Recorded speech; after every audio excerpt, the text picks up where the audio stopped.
It is still the worst decline since 2001 during George Bush's first term in office. You've got to ask yourself, after 9 straight months of job losses, the largest drop in home values on record, wages lower than they've been in a decade, why would we keep driving down this dead-end street? Douglas Holtz-Eakin is John McCain's senior policy advisor. First of all, your reaction to the economic news.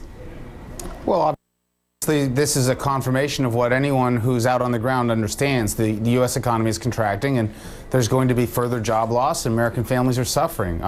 It's time for some real ability to create jobs, and it's interesting that on this very day there's been a study released that shows that Barack Obama's plans would actually destroy 6 million jobs over the next 10 years, whereas John McCain's plan would be 8 million jobs better. And that's what the American people need to hear.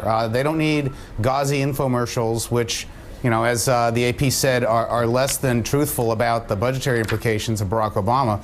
They need to know how you're going to create jobs. John McCain's got a plan to do that. Ed Lazier from the White House, the economic advisor for George Bush, has said that he does not believe that more stimulus is needed. What is the McCain position on another stimulus package? Well, John McCain has said from the very beginning that what we need to do in this situation is stabilize the problem. And the problem is the American homeowner.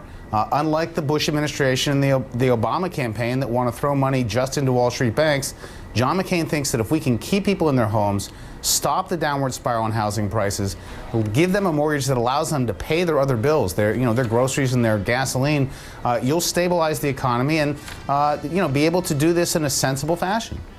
Let me show you a new advertisement from the Obama campaign on the economy and on the connection to George Bush. Let me show it to you. It just came out today, and we can talk about it on the other side. Wonder where John McCain would take the economy? Look behind you. John McCain wants to continue George Bush's economic policies. Look behind you. We can't afford more of the same. What can you do in the 5 days remaining, Doug, to make it clearer than has been made so far, that John McCain, as you claim, would not be a continuation of George Bush's economic policies? It's really just laughable. I mean, John McCain stood up and voted no on the prescription drug bill, the largest unfunded expansion of an entitlement program. It's Barack Obama who's doubling down on the Bush spending. I mean, this is an infomercial he sold last night that has 4 installments of $250 billion each. And, it is Barack Obama and George Bush that are going to walk hand in hand off the fiscal cliff. We have to go the other direction. And John McCain's dedicated to bringing it under control.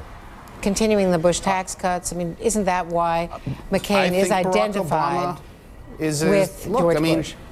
Look, Barack Obama, the evidence is in from the scientists. Barack Obama is going to kill 6 million jobs. Why? Because he's going to raise taxes in a recession. Everyone knows that's a bad idea. He's going to have a huge, expensive mandate and take over the healthcare system. It's a bad idea. He's a protectionist at a time when 1 in 5 jobs in America depends on international trade. Without our exports, GDP would have fallen by over a percentage point in the third quarter. He's wrong on the substance, and he's hurting America's futures as a result. How do you think, I was reading an article on Bloomberg that, despite everything that you all have said, that somehow the Republicans have lost control of the tax argument as far as the American people are concerned in all the polling and the NBC News, Wall Street polling. Why do you think most people do not identify Republicans as being right on taxes, even that's always been a good issue for Republicans? Republicans really devalued the brand when they lost control of spending. The only way you can keep taxes low, and the reason the Obama promise is so empty, is that if you spend the money, eventually you have to pay the bill. And we saw the spending get out of control over the past 8 years. Barack Obama promises to continue, even increase that. That's not a way to win a tax argument. Republicans have to go back to basics, control spending, meet the needs of the American people, focus real help on American homeowners and small businesses. They didn't fail us. Washington failed us. Wall Street failed us. That's where Obama and Bush are throwing money.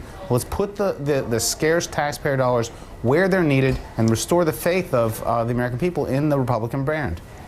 Douglas Holtz-Eakin, the economic advisor to John McCain, thank you so very much for joining us today.